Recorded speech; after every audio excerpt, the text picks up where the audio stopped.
Hiya, it's Jess, and here's my Katrina story and how it loops kind of back around to the feed store and customers now. So during Katrina, I was actually renting a house in Natchitoches, Louisiana with a couple of friends, so we didn't actually deal with the storm. We dealt with a lot of people evacuating to Natchitoches and a lot of our family members, because we're all from southern Louisiana, having to evacuate and things like that. So one of my college roommates was actually from the city next to ours in Slidell. She lived in Covington. Well, some of her family was from Slidell as well. And we found out that my grandmother's camp house on stilts above water on Lake Pontchartrain was literally 2 or 3 houses down from her uncle. Her uncle and my grandmother were neighbors. So them living on the water during a hurricane, you have to evacuate, or so you should. Once the storm hit and then the levees started breaking and things, technology just was not there. This was before Facebook, before smartphones, before smart texting. This was before you could even really send pictures through a phone. You couldn't get through to anyone with a 985 number, a 504 number whatsoever. You tried to call them and it would just go straight to voicemail or not even go to voicemail. Somehow we all figured out we can text our family members. So believe it or not, this is why down here the boomers learned how to text, because of Katrina. So everyone started texting their family members to see if they're okay, to see where they're at, to see where they evacuated from, to see if they weathered the storm, if they were okay. All of us really did have family members that we could not find for a while. My roommate's uncle decided to stay in his house for as long as he possibly could, and he went missing. Where her uncle lived, so knowing like, oh my gosh, he stayed in his house for a while and he was supposed to go to a local business in town and like be in a safe area, but he was missing, he wasn't there.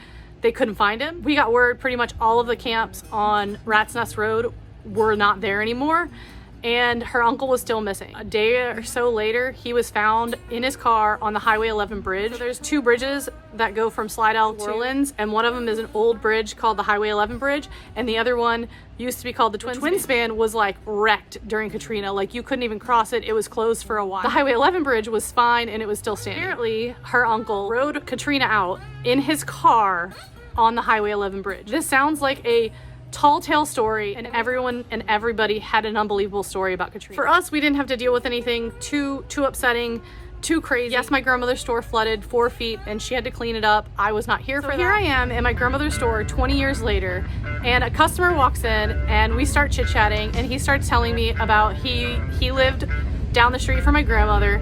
Oh, okay. We get to chit-chatting, and he is my old college roommate's uncle. And I go, what? Oh my gosh. Okay, I have to ask you about your Katrina story because it's so unbelievable. So he told me all about it one day, and absolutely amazing. He said that it was the most terrifying thing he's ever experienced. But what's crazy is the things he talked about, the waves. So everyone says that the storm surge pulled in and like flooded everything, and he said that's not how it was. When he was on the bridge, he was watching these waves that apparently wrecked the Twin Span, and then the crest of them was like hitting the Twin Span, and then by the time it was hitting the 11 bridge, it was going under the 11 bridge. So instead of it just like smacking the bridge, it was doing this to one bridge and this to the other bridge.